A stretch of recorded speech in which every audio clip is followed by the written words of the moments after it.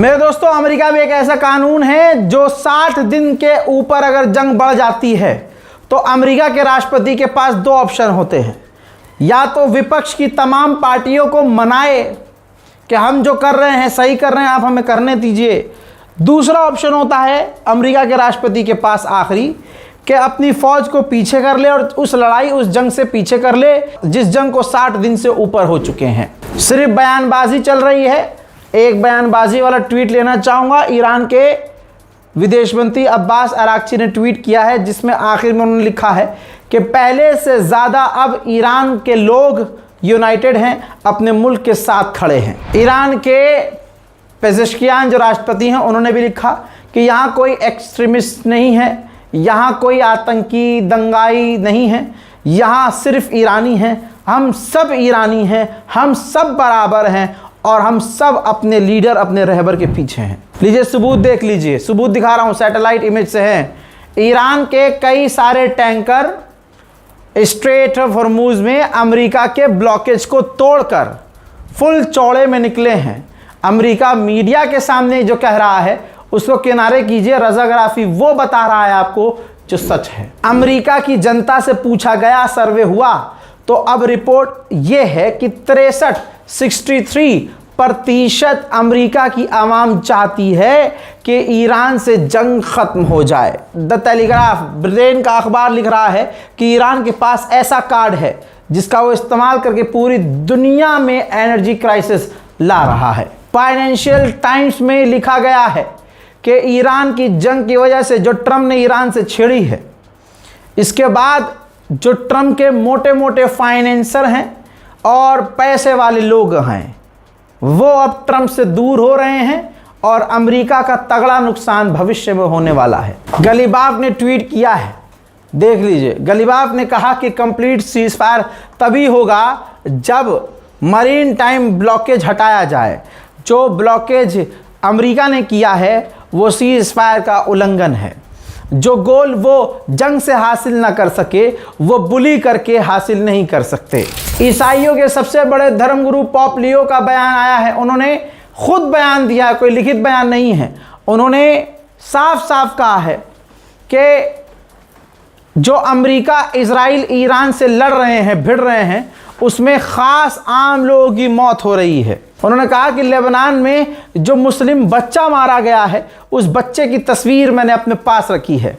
America Israel जो Iran से लड़ रहे हैं, इसमें सारे के सारे इनोसेंट लोग मारे जा रहे हैं, जो सरासर गलत है। तो हजरात, आप समझ सकते हैं कि हालात कितने ख़राब हैं और अमेरिका इजराइल पूरी दुनिया में जलील हो रहे हैं। इस रिपोर्ट को शेयर कीजिए, चैनल को सब्सक्राइब कीजिए। मैं हूं रज़ा और आप देख रहे थे रज़ाग्राफी अनस्क्रिप्टेड। जय हिंद।